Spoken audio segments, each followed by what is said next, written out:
아버지 하나님 감사드립니다. 지금까지 인도해 주시고 또한 저희들 살아갈 수 있도록 모든 것을 또한 공급하시고 인도해 주신 은혜에 참으로 감사드립니다. 주님이 아니면 저희들 한시도 살아갈 수 없는 그런 사람인데도 불구하고 깜빡깜빡 그러한 것들을 자주 잊을 때가 있습니다. 주님, 우리들의 모든 것들을 다 들어서 하나님을 범사에 인정하게 하시고 모든 생활 속에서 하나님이 계심으로 내가 살아가고 있다고 하는 것을 늘 의식하며 살 수 있게 하시기를 원합니다. 주님, 주님께서 저희들을 사랑하셔서 또한 예수님을 통하여 저희들로 하여금 하나님의 나라의 소망을 가지고 이 땅에 살아가는 날 동안 그 하나님의 나라를 누리며 또한 살게 하신 것을 감사드립니다. 모든 성도들이 그 나라를 이 땅에 육신을 가지고 살아가는 날 동안에 더 풍성히 누려갈 수 있도록 주님 은혜로 더해 주시기를 원합니다. 주님, 주님께서 저희를 구원해 주셨을 뿐만 아니라 또한 이 땅에 살아가는 날 동안 모든 것들을 또한 주시고 또한 은혜로 더해 주시는 줄을 압니다. 주님, 우리들 마음속에 주님께 구하고 또한 주님께 묻고 기도하는 그러한 마음들이 늘 있게 하셔서 이 세상을 나 혼자 내가 내 마음대로 살아가지 않도록 주님 앞에 항상 서서 살아가는 저희들이 되게 하시기를 원합니다. 주님, 세상에 유혹도 많고 또한 거짓 선지자들도 많은 시대에 저희들 살아가고 있습니다. 주님, 그러한 유혹 가운데 넘어가지 않게 하시고 또한 우리에게 베푸는 친절이나 그러한 것을 통해서 우리의 마음을 빼앗기지 않도록 주님, 우리의 마음을 단단히 잡을 수 있게 하시기를 원합니다.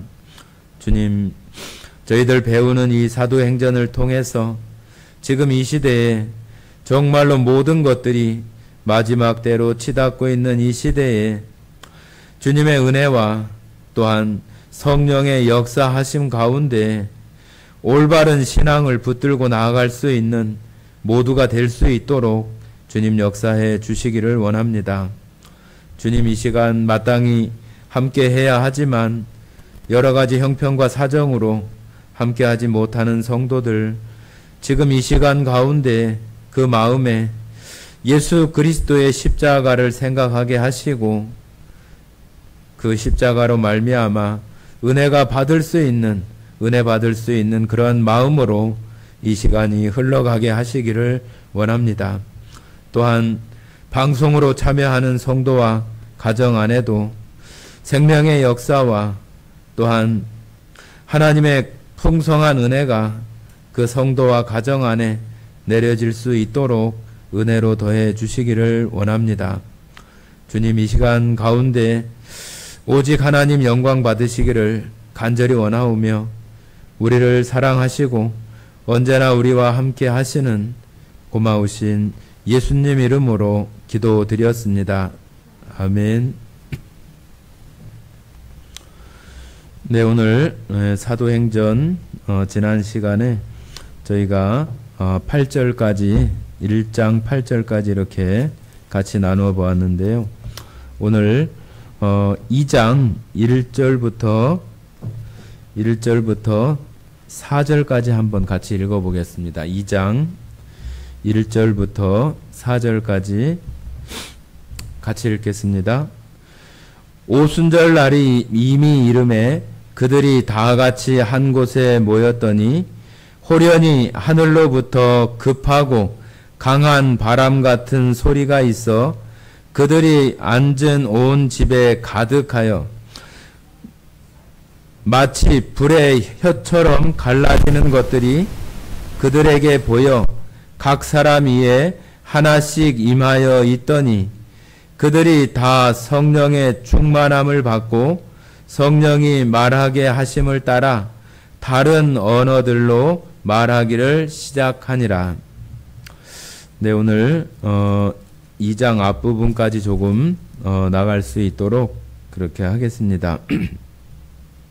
네, 사도행전은 지난 시간에 말씀드린 것처럼 사도들이 예수 그리스도의 그 복음을 전하는 그런 그 발걸음, 행적들을 기록한 것이 사도행전이라고 이렇게 말씀을 드렸고, 그 사도들 역시도 지금 우리가 보고 있는 이 성령이 임하는 그런 가운데에서 그 사도들도 자신들의 어떤 힘이나 능력이 아니라 성령이 그 안에서 역사하시는 능력으로 말미암아 그 복음을 전할 수 있는 그러한 일들이 있었던 것을 우리가 볼 수 있겠습니다. 그래서 사도행전을 뭐 다른 말로 성령 행전이다 그렇게 말을 하기도 합니다. 왜 그러냐 하면은 성령이 이 땅에 예수님께서 십자가에 돌아가시고 또 40일 동안 이렇게 계시다가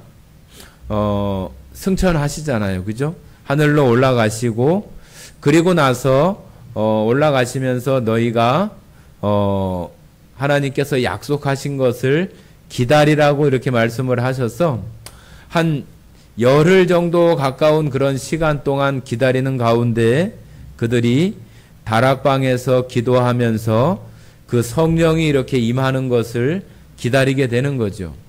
그래서 성령이 그 다락방에 임하는 그 일들로 말미암아서 이 땅에 예수님께서 복음서에서 내가 이 반석 위에 내 교회를 세우겠다고 하시는 마태복음 16장에 나오는 말씀처럼 예수님께서 바로 성령이 이 땅에 임하는 오순절이라고 하는 그것을 기점으로 해서 교회가 이루어지고 교회가 시작되어지는 그 일이 바로 우리가 2장에 읽었던 그 오순절이라고 하는 것을 통해서 성령이 임하는 것으로부터 교회가 시작이 되는 거예요.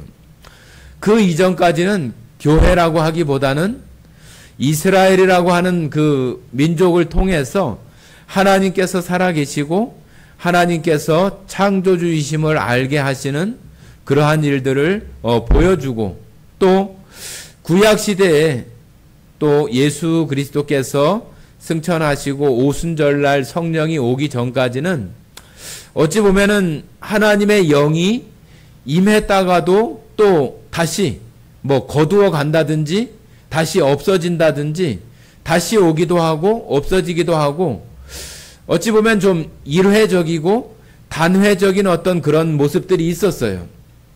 그런데 오순절 성령이 임하는 이때가 되어지면은 그렇게 뭐 왔다 갔다 또 뭐 일회적으로 어떨 때는 있다가 어떨 때는 없고 그런 것이 아니라 이제는 정말로 그 예수 그리스도와 함께하는 모든 사람들 가운데 영원히 함께 하시고자 하기 위해서 오시는 것이 성령이기 때문에 그 이전에 오순절 이전에 하나님의 영 또 성령의 어떤 그 역사나 또 활동하고 오순절 이후에 되어지는 성령의 역사나 활동하고는 많은 차이가 있습니다. 그래서 이 오순절은 바로 교회가 시작이 되어지고 교회가 출발되어지는 그런 때, 그런 어찌 보면 여기 오순절이라고 했으니까 그 절기라고 이렇게 볼 수 있습니다. 그래서 우리가 지난 시간에 그 1장 8절에서 성령이 임하면 너희가 권능을 받고 너희가 나의 증인이 될 것이라고 이렇게 말씀을 하시잖아요. 우리가 성령이 임하면은 생각을 할 때에는 뭐 이런 일도 있고 저런 일도 있고 어떤 사람은 뭐 병을 고치기도 하고 어떤 사람은 어떤 다른 큰 능력을 행하기도 하고 그런 일들이 이렇게 있는 것들을 우리가 생각을 하잖아요. 그래서 성령이 임한다 그러면은 어떤 큰 어떤 능력이나 일이 나타나는 것을 우리가 거기에 이렇게 집중하는 경향들이 많이 있어요. 그러나 8절에서 분명히 뭐라고 말씀하시냐 하면은 성령이 임하면 너희가 권능을 받고 예수 그리스도의 증인이 되고자 하는 것을 어찌 보면은 목적이고 성령이 임하는 이유의 가장 큰 것이 바로 예수 그리스도의 증인이 되어진다고 하는 거잖아요. 물론 병도 고치고 어떤 능력도 행하는 그러한 것들도 있을 수 있겠지만은 그런 것들조차도 어찌 보면은 증인으로서의 어떤 일들을 해나가는데 그것이 더 크게 증인의 역사를 더 크게 할 수 있는 그런 작용을 하는 것이지 마치 어떤 병 고치거나 큰 능력을 행하기 위해서 성령이 임하거나 그러한 것으로 우리가 오해하거나 거기에 집중하면은 성령이 임한 온전한 어떤 목적과 이유를 잃어버릴 수 있다고 하는 거예요.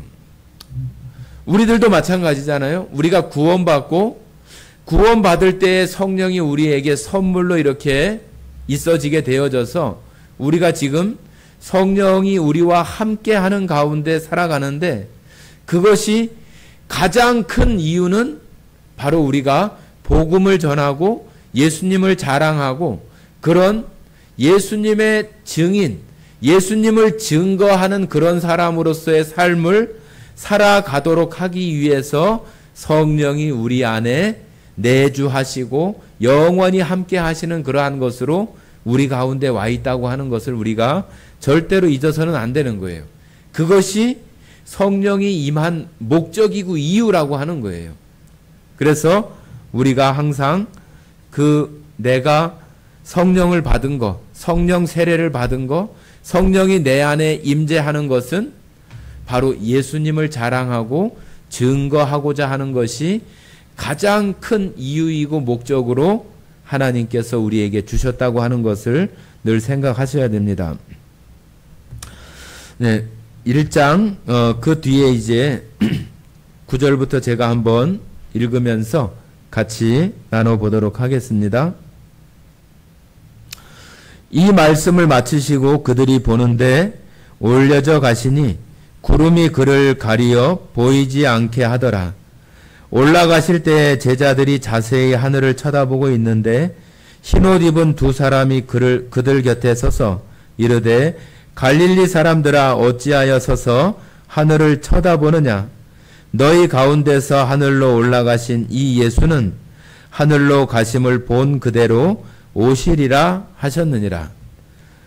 자, 예수님께서 너희가 몇 날이 못 돼서 하나님의 약속하신 것을 받게 될 것이라고 하는 그런 말씀을 하시고 이제 하나님 보좌 우편으로 승천해서 올라가시는 그런 장면을 지금 9절부터 11절까지 이렇게 말하고 있는데 예수님께서 십자가에 돌아가시고 죽으셨다가 부활하신 후에도 한 40일 동안을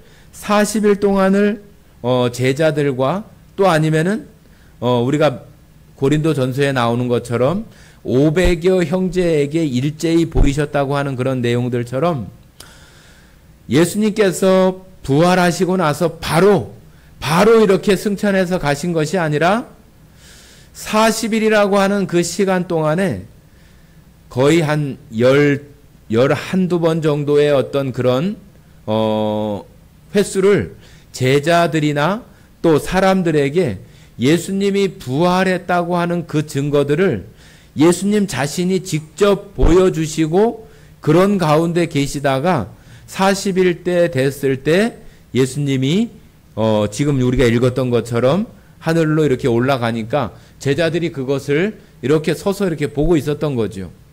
그런데 여기 그렇게 보고 있는 제자들 가운데 두 사람이 이렇게 보면서 천사들이죠. 그죠? 그들이 왜 그렇게 하늘을 쳐다보고 있느냐고 얘기하면서 너희가 본 그대로 다시 오실 것이라고 하는 것을 그 천사들이 그 모여 있었던 제자들에게 알려주는 거죠.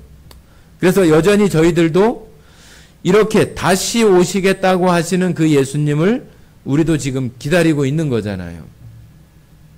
그래서 다시 오시겠다고 했기 때문에 분명히 다시 오실 것인데 사람들은 이러한 것들을 사람들을 현혹시키고 또 언제 오실 것이다.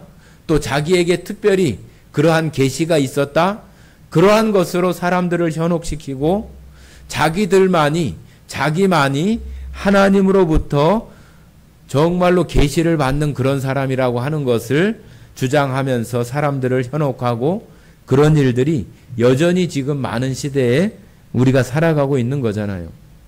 그러나 분명한 것은 약속하신 그분은 분명히 오실 것이라고 하는 것을 우리가 믿음으로 기다리는 것은 틀림없는 우리들에게 하신 약속이기 때문에 우리가 그렇게 기다리면서 그런 마음으로 우리가 살아야 되는 것은 분명한 거죠. 자, 12절입니다. 제자들이 감람원이라 하는 산으로부터 예루살렘에 돌아오니 이 산은 예루살렘에서 가까워 안식일에 가기 알맞은 길이라. 자, 여기 이렇게 이야기하고 있는 것을 살펴보면은 예수님께서 지금 하늘로 승천하신 그때도 안식일이었다고 하는 것을 우리가 생각할 수 있을 것 같아요. 그죠?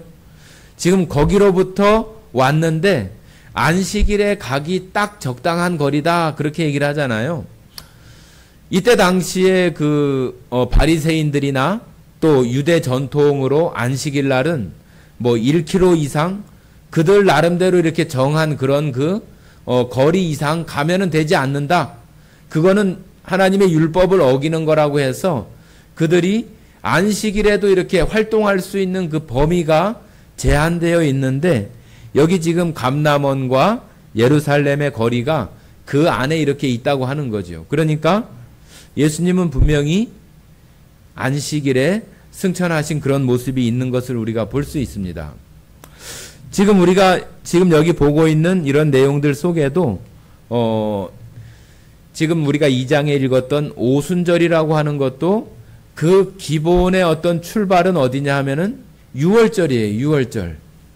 6월절로부터 지금 여기 오순절까지 되어지는 이 과정이 그냥 단순한 어떤 그 절기로서의 모습만 있는 것이 아니라 예수님께서 6월절에, 그죠? 6월절에 십자가에 못 박히시고, 그죠?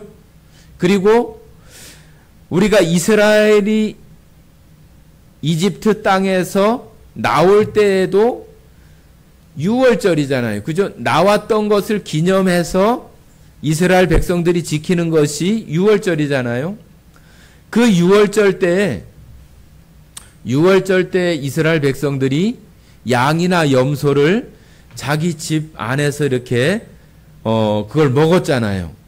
그걸 구워 먹고 그랬을 때 그 양이나 염소가 얼마 된 거냐 하면은 1년 된 거예요. 그죠? 1년 된 것으로 하고 그것을 그 안에서 인원수에 맞게 그것을 구워 먹으라고 이렇게 했잖아요. 그죠?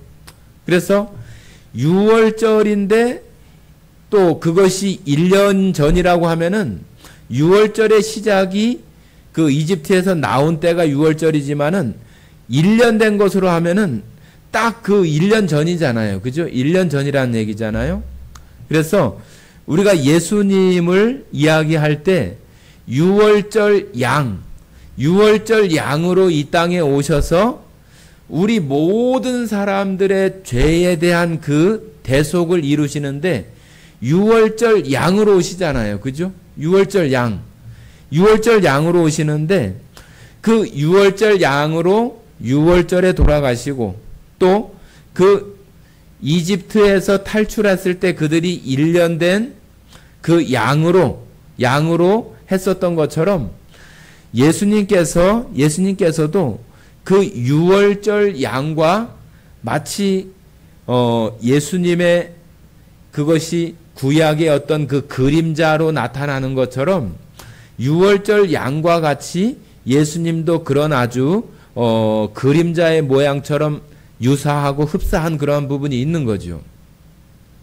그래서 예수님도 6월절에 돌아가시고 또 나중에 2장에 나오는 그 오순절이라고 하는 우리가 그 절기가 이렇게 나오는데 그 절기가 그냥 단순히 그들이 지키는 절기가 아니라 그 절기 속에서 오순절이라고 하는 것은 앞에 나오는 5하고 뒤에 순이라고 하는 것은 숫자 5하고 수는 10을 얘기해요. 10. 그래서 50일째란 얘기예요. 50일째. 그래서 우리가 오순절 교단이라고 하는 데도 있잖아요. 우리가 대표적으로 우리나라의 순복음 그 교단이라고 하는 펜타코스트라고 하는 그 말을 쓰는데, 그 펜타코스트라고 하는 것이 50번째라고 하는 그 헬라어예요. 50번째. 그래서 우리가 안식일이 7번 지나가면은 49일이잖아요. 그죠? 그래서 이스라엘 사람들은 그 7이라고 하는 그 숫자를 굉장히 좋아하고 또 완전수로 이렇게 생각을 해서 7일이 7주가 되어지는 그 49일 그 다음 되어지는 날이 오순절이잖아요. 오순절. 50번째 되는 날. 그래서 예수님께서 이 절기 가운데에서 말씀하시는 것은 바로 6월절에 예수님께서 십자가에 죽으시는 그러한 것들이 이 오순절이라고 하는 그런 것을 통해서 완전히 이렇게 해방이 되어지고 완전히 자유하게 되는, 성경에 보면은 그 희년이라고 하는 거 있잖아요. 희년. 노예라든지 아니면은 누군가에게 이렇게 팔려갔던 사람도, 또 아니면은 또 땅이나 그런 것도 또 팔렸다든지 그런다 할지라도 희년이 되면은 다시 돌려주거나 다시 그 사람을 원래 상태로 돌려주게 되는 것이 희년이잖아요. 그런 것처럼 이 희년과도 연관되어져서 오순절이라고 하는 것을 통해서 완전한 어떤 자유, 완전한 어떤 해방이 되어지는 그러한 모습을 이 절기 가운데 예수님의 죽으심과 또 부활, 승천, 그러한 모습들이 그 안에 다 이렇게 들어있다고 말할 수 있습니다. 자,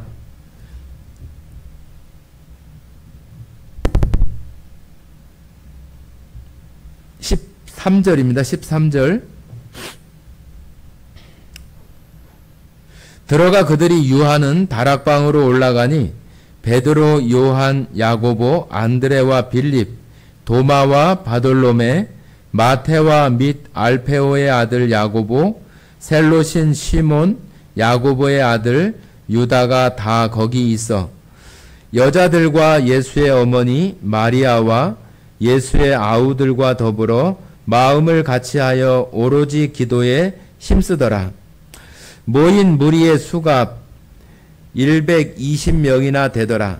그때 베드로가 그 형제들 가운데 일어서서 이르되, 형제들아, 성령이 다윗의 입을 통하여 예수 잡는 자들의 길잡이가 된 유다를 가리켜 미리 말씀하신 성경이 응하였으니 마땅하도다. 이 사람은 본래 우리의 수 가운데 참여하여 이 직무의 한 부분을 맡았던 자라. 이 사람이 불의의 삭스로 밭을 사고 후에 몸이 곤두박질하여 배가 터져 창자가 다 흘러나온지라. 이 일이 예루살렘에 사는 모든 사람에게 알리어져 그들의 말로는 그 밭을 아겔다마라 하니 이는 피밭이라는 뜻이라. 시편에 기록하였으되 그의 거처를 황폐하게 하시며 거기 거하는 자가 없게 하소서 하였고, 또 일렀으되 그의 직분을 타인이 취하게 하소서 하였도다. 자, 지금 여기 가룟 유다에 대한 이야기를 하고 있습니다. 그 다락방에 모였던 가룟 유다를 뺀 11명에 대한 이름을 얘기하고, 그 다음에 여자들, 또 예수님의 어머니였던 그 마리아와 예수님의 동생들도 같이 있었다, 그렇게 표현하고 있어서 우리가 복음서에 보면은 예수님의 동생들이 처음에는 예수님을 믿지 않았었잖아요. 그죠? 믿지 않았다가 지금 여기 사도행전에 오면서 예수님이 승천하시는 그런 때가 되어져서는 동생들도 그렇고 어머니도 그렇고 다 여기 이 다락방에 다 모여서 하나님께서 말씀하신, 예수님께서 말씀하신 그 약속하신 것을 기다리라고 할 때는 다 모여서 지금 그 가운데 지금 예수님의 동생들도 다 이렇게 들어와 있는 것을 볼 수 있겠습니다. 그런데 가룟 유다가 지금 말씀드린 것처럼 죽었잖아요. 그죠? 예수님을 은 30에 팔아버리고 자기가 자결해서 죽었잖아요. 그래서 베드로가 그것에 대한 그 내용들을 쭉 얘기하면서 지금 우리 가운데 그 맡았던 그 일을 했었던 가룟 유다가 죽었으니 거기에 한 사람을 다시 우리가 정하자고 하는 이야기를 지금 베드로가 하게 되는 것입니다. 자, 20절입니다. 21절. 이러함으로 요한의 세례로부터 우리 가운데서 올려져 가신 날까지 예수께서 우리 가운데 출입하실 때에 항상 우리와 함께 다니던 사람 중에 하나를 세워 우리와 더불어 예수께서 부활하심을 증언할 사람이 되게 하여야 하리라 하거늘.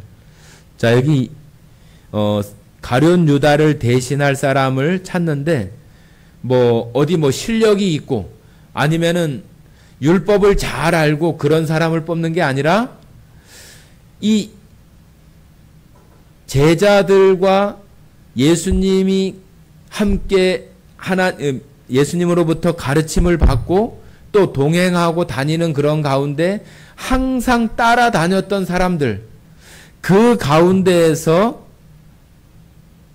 누구를 찾을 것인가 하는 것을 이렇게 찾는 거예요.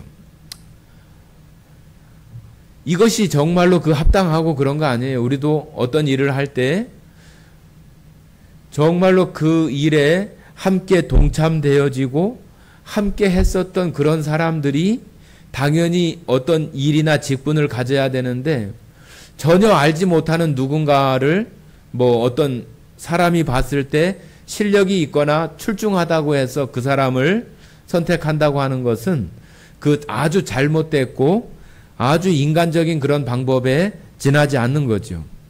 그래서 교회도 마찬가지로 어떤 일꾼을 세우거나 그런 가운데 있을 때에도 정말로 교회 안에 항상 예배 가운데 항상 모임 가운데 그런데 아주 성실하게 있었던 그런 사람들 가운데에서 일꾼을 세우는 것이 정말로 그렇게 돼야 되는 거죠. 그죠? 그래서 지금 베드로가 그와 같이 해서 지금 이제 그 항상 같이 있었던 사람들 중에서 두 사람을 선택하는 것입니다.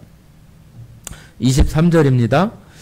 그들이 두 사람을 내세우니 하나는 바사바라고도 하고 별명은 유수도라고도 하는 요셉이요 하나는 마띠아라. 그들이 기도하여 이르되 뭇 사람의 마음을 아시는 주여 이 두 사람 중에 누가 주님께 택하신 바 되어 봉사와 및 사도의 직무를 대신할 자인지를 보이시옵소서. 유다는 이 직무를 버리고 제 곳으로 갔나이다 하고 제비를 뽑아 마띠아를 얻으니 그가 11 사도의 수에 들어가니라. 자, 이렇게 해서 마띠아라고 하는 사람이 이제 가룟 유다를 대신해서 그 12 제자 가운데에 들어와서 예수님을 증언하고 봉사하고 그런 직무 가운데 할 수 있도록 하게 했다고 하는 거죠. 그리고 그것도 사람들이 이렇게 투표하는 것이 아니라 제비를 뽑아서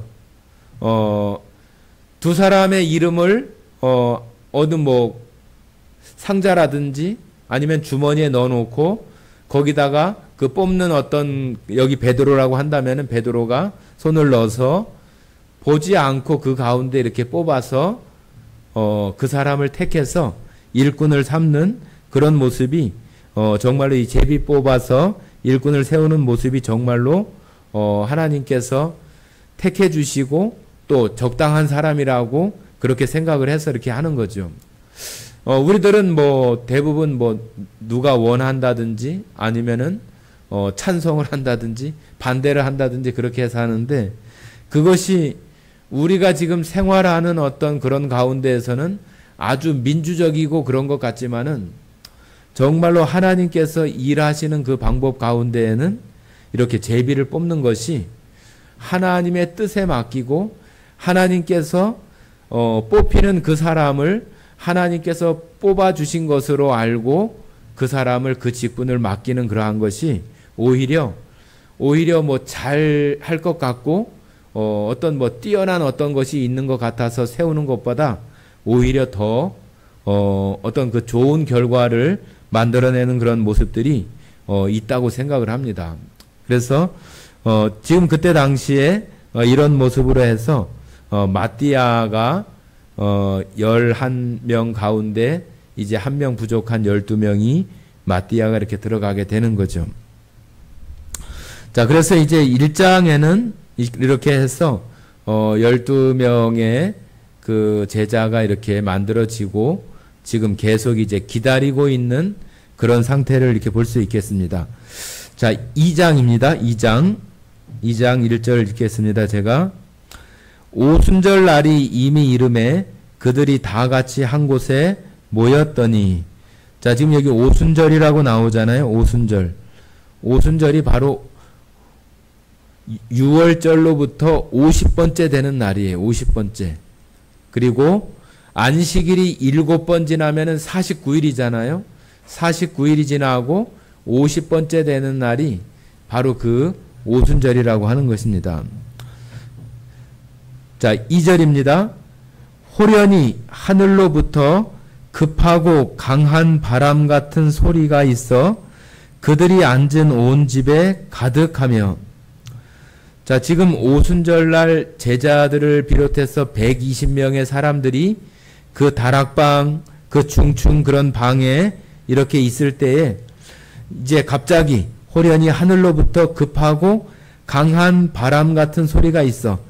여기 보면은 바람이라고 하는 거예요? 아니면 바람 같은 소리라고 하는 거예요? 예.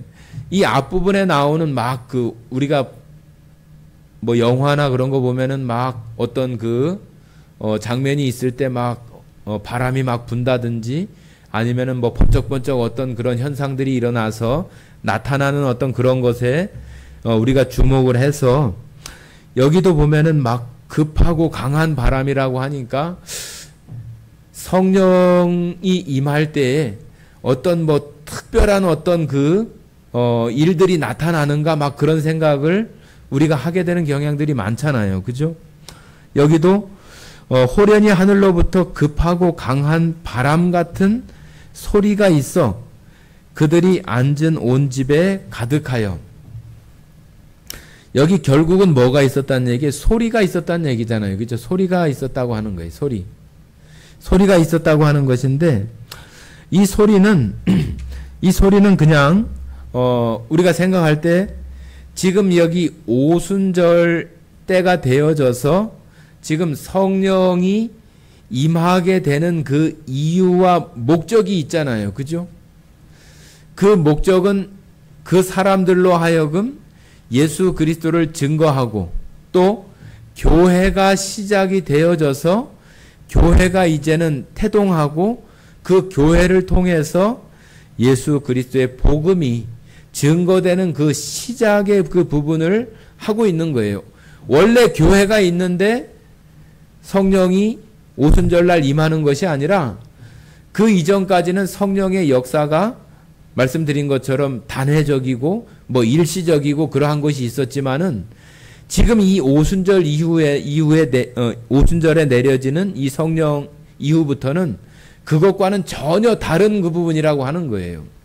그러니까 이렇게 성령이 임해서 영원히 그 사람과 온전히 그 가운데 내주하고 함께하고 뭐 떠나거나 없어지거나 그러한 것이 없이 되어지는 것은 이제 처음 시작이 되어지는 거라는 얘기예요. 처음. 그렇기 때문에 이렇게 처음 시작이 되어지는 것은 지금 120명이라고 하는 그 제자들을 포함한 그 안에서 그 사람들이 예수 그리스도를 증거하고, 그죠? 1장 8절에서 말한 것처럼 성령이 임하면 너희가 권능을 받고 예루살렘과 유다와 사마리아와 땅끝까지 내 증인이 된다고 했지, 그 성령이 임해서 어떤 특별한 다른 것을 나타내고자 하는 것이 아니잖아요. 그 성령이 임함으로 인해서 거기서 이제 교회라고 하는 것이 시작이 되고 그 사람들로부터 출발을 해서 예수님의 복음, 예수님을 증거하는 일, 그것이 시작되게 하는 거예요. 그래서 여기 소리라고 하는 이 부분도 우리가 성경에 보면은 구약 성경에 열왕기상에 보면은 엘리야, 열왕기상 19장에 보면은 엘리야가 그 갈멜산에서 다른 그 우상들과 결투를 해가지고 이기잖아요, 그죠? 이기고 났는데 이기고 나면은 뭔가 좀 확 바뀌거나 자기가 크게 그 나라에서 무언가 이렇게 좀 될 수 있는 그런 거라고 생각을 했는데, 오히려 이세벨이라고 하는 그 왕비를 통해서 자기가 죽게 생겨진 어떤 그런 모습 가운데에서 그 엘리야가 막 도망을 가잖아요. 도망을 가가지고 로뎀 나무 밑에 앉아가지고 아이고 나 이제 못하겠다고 제발 이제 나 좀 죽여주라고 이렇게 하나님께 이야기를 하잖아요. 그런데 하나님께서는 천사를 보내서 그를 먹이고 또 일으키시고 그렇게 해서 호렙산에 오게 하지요. 그죠? 그런데 호렙산에 이를 때에 그 엘리야에게 보여주시는 것이 있어요. 막 지진이 일어나고 바위가 터지고 그러는 것들이 있는데 막 바위가 터지는 그때 하나님이 있을란가? 아니면은 막 지진이 나오고 막 그런 것이 있을 때 하나님이 있을란가? 막 우레소리가 나고 그러는데 하나님이 있을란가? 그런데 그런 것이 아니라 세미한 소리 가운데에서 하나님 계시다고 하는 것을 보여주는 내용이 나와요. 자, 한번 찾아보겠습니다. 열왕기상 19장 한번 보겠습니다. 19장.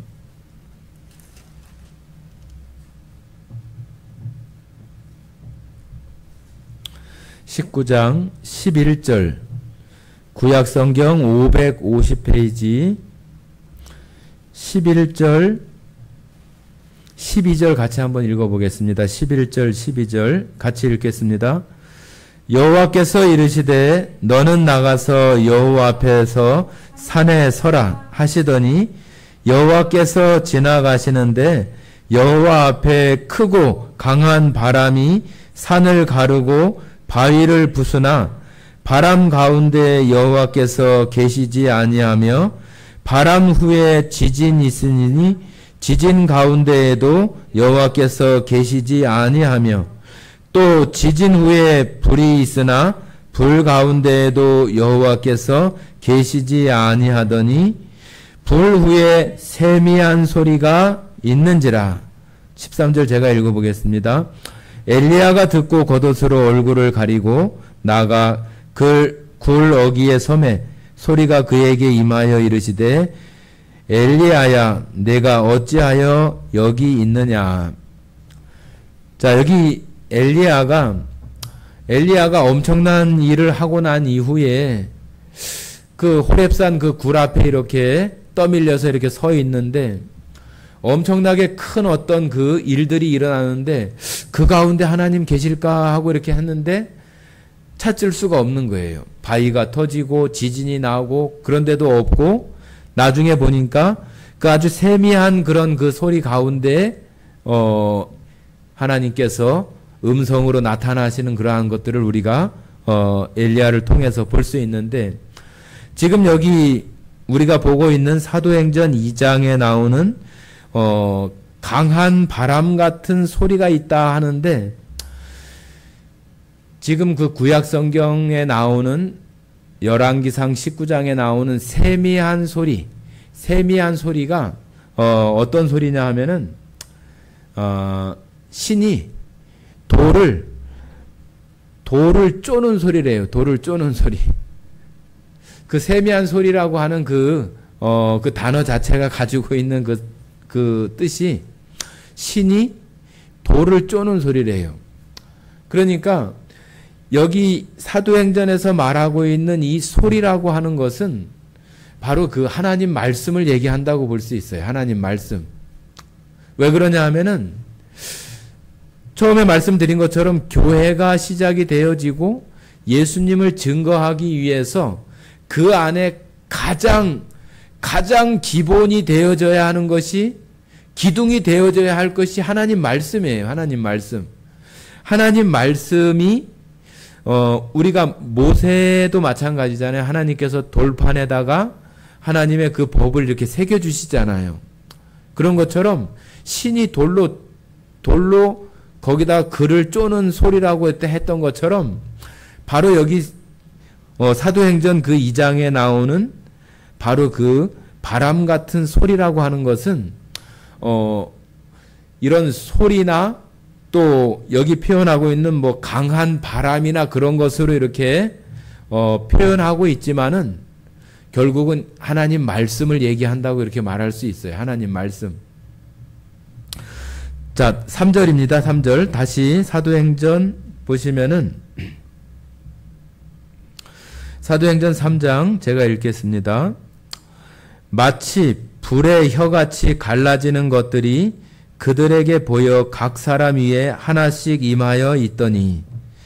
자, 여기도 보면은 불의 혀같이. 불의 혀같이가 뭐예요? 불의 혀. 불의 혀라고 하는 것은 이렇게 불꽃이 막 이렇게 움직이는 그런 모습이 마치 이게 혀가 움직이는 것처럼 그런 것을 이렇게 얘기하는데, 우리는 이런 것들을 이렇게 생각을 하면은 성령이 이렇게 임하면은, 성령을 혹시라도 뭐 받으면은, 내가 나한테 성령이 임하면 뭐 내게 이런 그 현상들이 일어날까?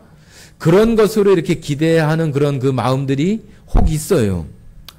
예전에 저희들이 그 전도 집회 같은 거 할 때도 우리가 구원 받을 때 뭐 뜨겁게 뭐가 이렇게 마음에 오는 것으로 생각하고 그거 기다리다가는 그 구원 못 받는다고 이렇게 막 말씀도 하시고 그러는데, 지금 여기 이렇게 표현하고 있는 것은 여기 불의 혀나 그 뭐 불꽃이 임하고 그런 모습은 어떤 걸 얘기하는 거냐 하면은 어떤 그 상징적으로 하나님께서 구약 성경에 보면은 이 불이라고 하는 것을 통해서 하나님께서 임하시는 것을 얘기하는 것이 많아요. 그죠?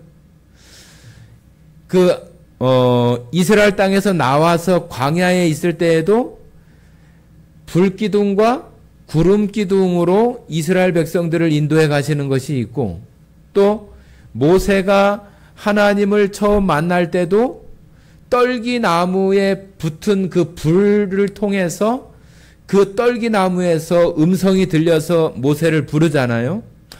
그래서 여기 그 불의 혀같이 막 각 사람에게 임하고 막 그런 것이 있다 보니까 성령을 받으면 뭐 막 불이 막 내려오는가 막 그런 생각을 하는데, 그거보다는 여기서는 그런 모습보다는 하나님께서 나타나시고 임재하시는 그런 모습을 여기 불꽃이라고 하는 것을 가지고 얘기하고 있는 거예요. 그래서 이 성령이 각 사람에게 하나님의 임재가 나타나는 그런 모습을 지금 여기 불의 혀나 이 불이라고 하는 것을 통해서 하나님이 임재하시고 하나님이 임하시고 하나님이 그 안에 가시고 그런 표현으로 지금 이렇게 말하고 있는 거예요. 그러면은 우리가 자칫 잘못하면은 이런 것을 그냥 글자 그대로 이렇게 받아들이면은, 아이고 나는 뭐 이것처럼 이렇게 성령을 받거나 불꽃이 내려오거나 그런 것이 없으니까 나는 구원받은 것이 아닌가 막 그런 생각을 할 수 있잖아요. 이것은 그런 모습이 아니라 바로 우리가 지금 이 시대에 살아가면서도 우리 안에 성령이 있다고 하는 것을 우리가 어떻게 할 수 있느냐? 우리가 그것을 알 수 있는 것은 우리가 정말로 진심으로 예수님을 구주로 또 예수님이 그리스도이심을 우리들에게서 이렇게 믿음으로 말하고 시인할 수 있는 것은 성령이 아니고는 할 수 없다고 이렇게 말하고 있잖아요. 그죠? 그러니까 우리가 여기 사도행전에서 나오는 것처럼 마치 막 우리가 전도 집회를 하는데 여기 막 강한 바람이 일고 또 불의 혀같이 막 내려와서 구원받게 하는 그런 걸 기대하면 안 된다는 얘기죠. 그죠?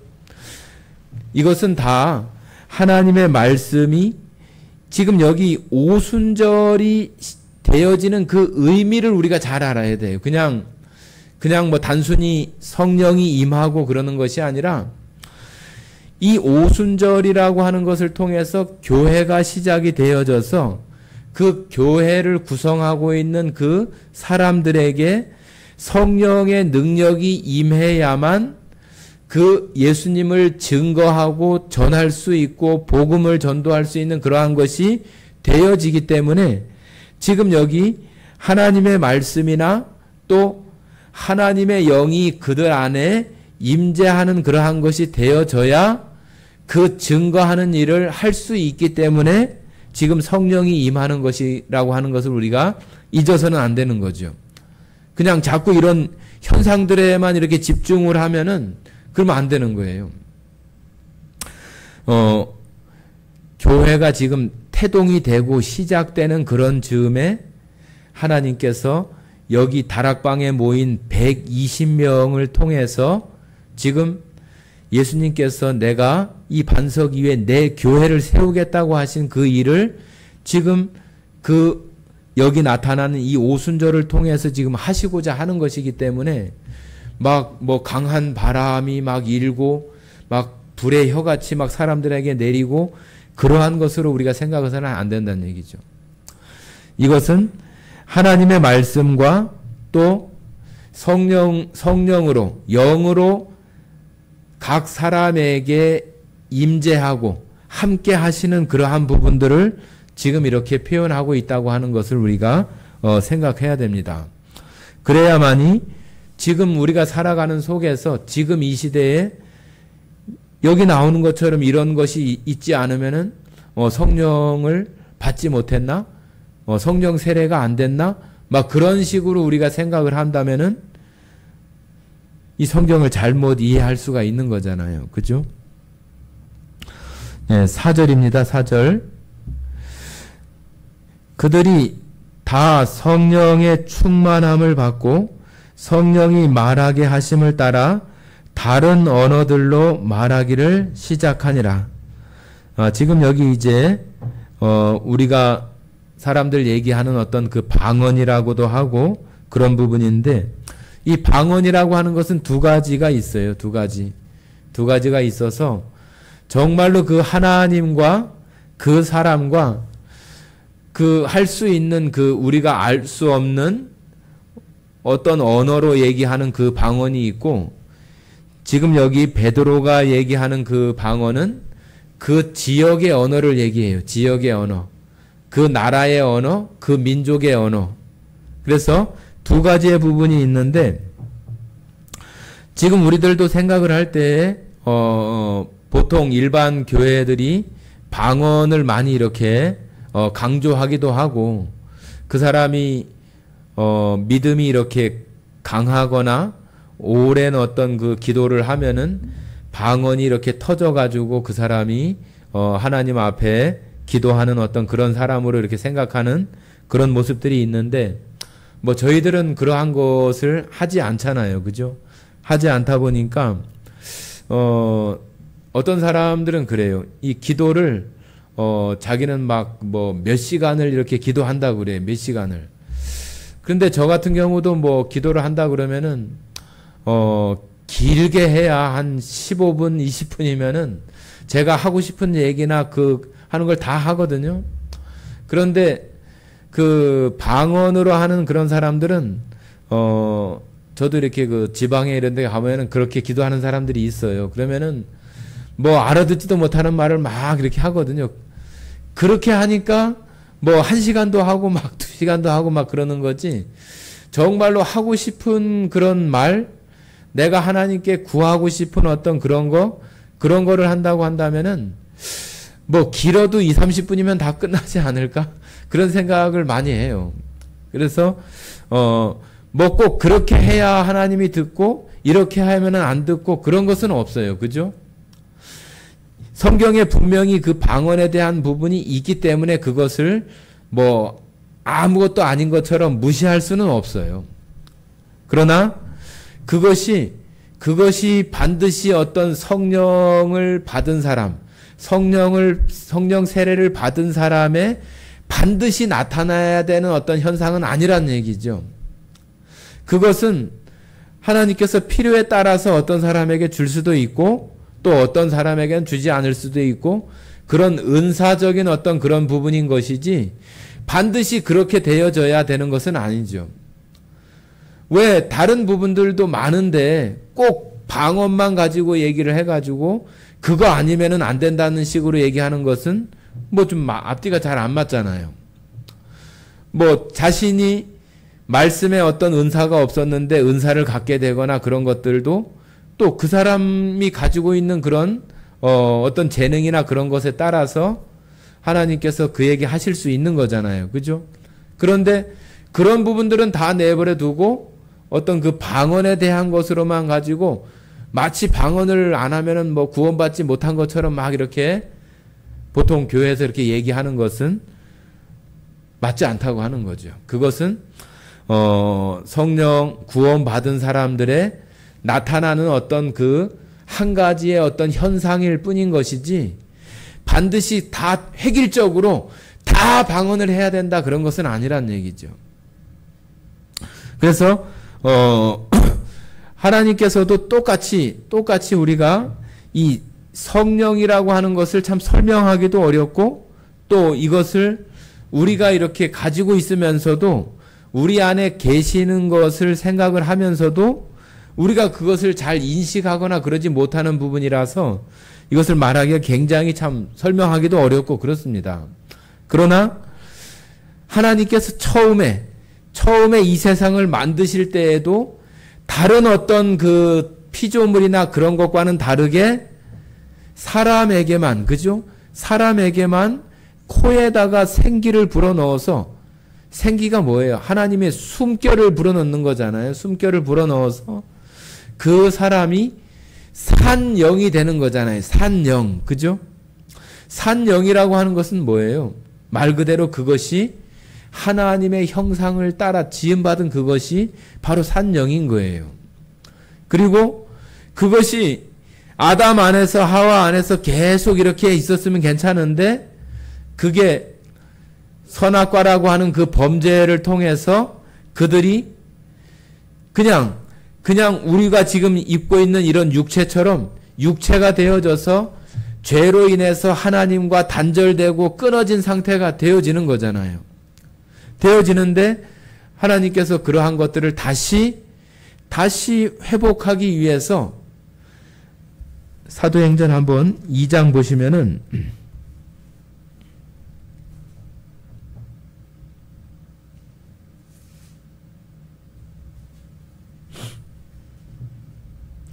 17절부터 한번 읽어볼까요? 17절부터 21절까지 한번 읽어보겠습니다. 하나님이 말씀하시기를 말세에 내가 내 영을 모든 육체에 부어 주리니 너희의 자녀들은 예언할 것이요 너희의 젊은이들은 환상을 보고 너희의 늙은이들은 꿈을 꾸리라.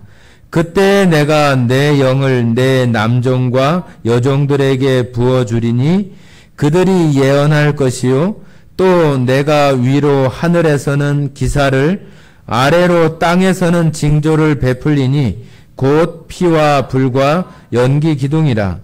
주의 크고 영화로운 날이 이르기 전에 해가 변하여 어두워지고 달이 변하여 피가 되리라. 누구든지 주의 이름을 부르는 자는 구원을 받으리라 하였느니라. 지금 이거는 그 요엘서에 나오는 말이거든요. 요엘서에 나오는 말씀인데 하나님께서 말세는 제가 자주 말씀드리는 것처럼 예수님 이후부터가 말세예요. 지금 우리가 말세를 살아가고 있는 거예요. 말세가 벌써 2024년이라고 하는 그 시간이 지금 지나온 거예요.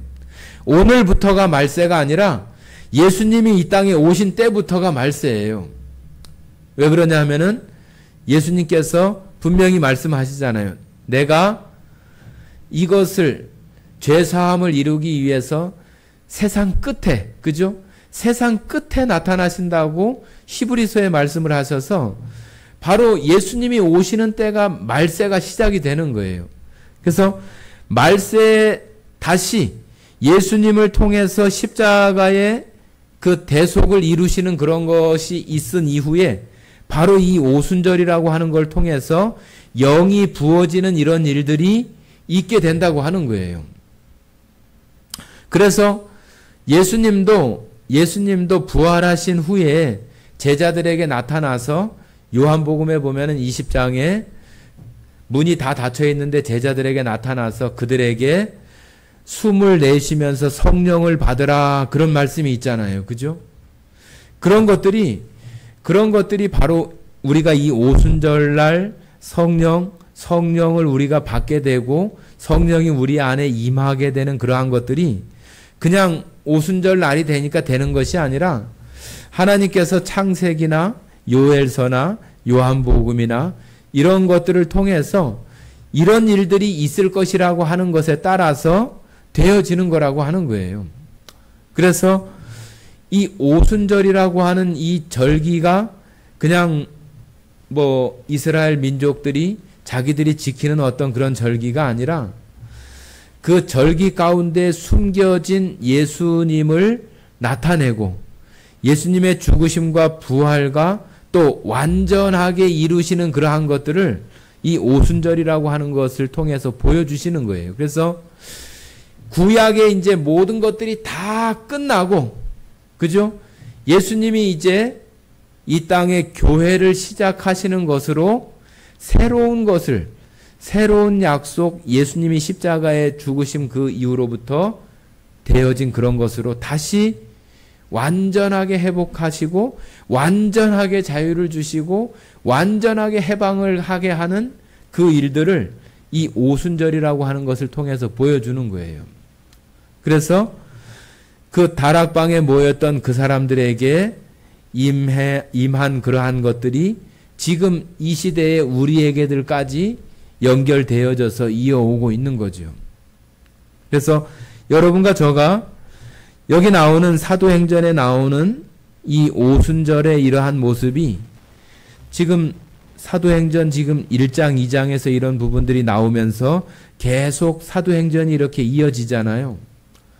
이것은 성령의 행전이기도 하고 교회의 행전이기도 하고, 그죠? 지금 우리들에게까지 이렇게 연결되어져서 계속 일어나는 이유는 이 성령의 일하심과 성령이 역사하시는 그런 것들 가운데에서 되어지는 거죠. 교회의 가장 그 큰 기둥이라고 할 수 있는 성경, 하나님 말씀과 또 하나님께서 우리에게 이제 2장에 나오겠지만은 우리가 죄사함 받고 구원받을 때 우리에게 선물로 주어지는 그 성령이 우리 안에 영원히 함께 하시면서 그 말씀도 깨닫게 하고 하나님의 깊은 것도 통달하고 하나님의 많은 것들을 우리가 깨달아 가면서 우리 각각마다 우리가 예수님을 증거하고 예수님을 자랑하는 그런 일들이 크든지 작든지 그 하나님의 말씀으로 또 성령이 임하는 그런 사람들에게는 다 그런 일들이 일어난다고 하는 거예요. 어떤 사람이 많고 적고 크고 작고 그럴 수는 있지만은 반드시 성령이 임한 그런 사람들에게는 예수님을 증거하는 복음을 증거하는 그러한 일들이 반드시 있게 되는 것을 이 사도행전이 보여주는 거예요. 그래서 우리가 이 사도행전을 배우는 이유는 우리가 바로 그런 사람이라고 하는 것을 생각하면서 우리가 살아가는 날 동안에 우리 각각마다 나의 나와 함께 하시는 성령의 그 행적을 우리 자신 스스로들이 어찌 보면 우리 인생들 가운데 써나가는 거라고 하는 것을 우리가 정말로 분명하게 우리들 안에 인식해야만 내가 이 땅에 살아가는 그 일들이 그냥 뭐 밥 먹고 살고 이런 것이 아니라 하나님께서 내게 성령을 주시고 그 성령의 인도함과 역사함을 따라서 내가 내 개인적인 어떤 그런 성령의 행전을 써나가는 그런 삶이 바로 나의 삶이라고 하는 것을 우리가 인식하게 하는 것이 바로 이 사도행전을 배우는 이유라고 할 수 있어요. 성도님들 안에서도 우리 자신이 바로 이 다락방에서 시작된 이 교회의 역사가 지금 나에게까지 이어져서 나도 내 개인적으로 또 내 안에 역사하시는 그 성령을 따라서 예수님을 증거하는 그 행적을 나는 또 살아간다고 하는 것을